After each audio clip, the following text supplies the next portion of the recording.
Ainhoa Machí. Ainhoa, conta'ns, quan vulguis, avant.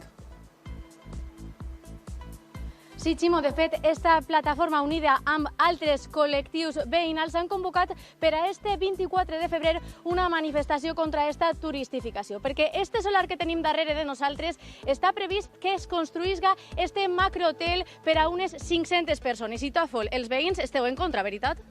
Bé, sí, estem en contra i sobretot estem en contra que l'Ajuntament continuï donant llicències per a construir hotels en solars que en principi tenen previst una dotació habitacional, de vivenda.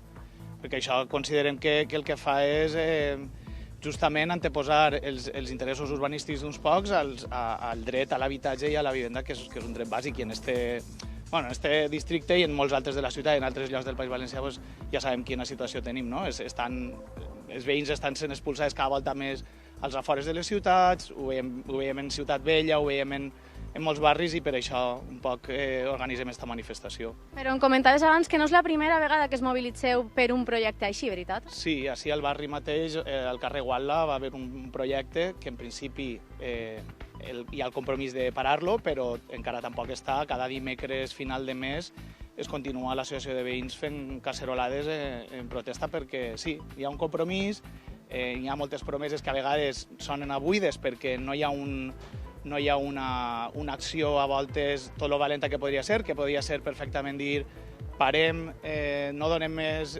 llicències, no donem una moratòria fins que això no ho resolem.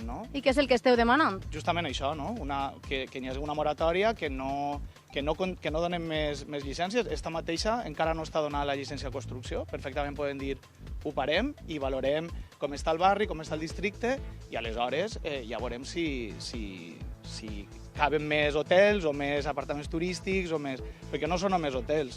El problema de la turistificació és això, turístics, baixos que es converteixen sense llicència. Així mateix a la Saidia en 3 anys han augmentat un 30% només els que hi ha legals. Els il·legals ja sense tindre un compte, o sigui que imagina't.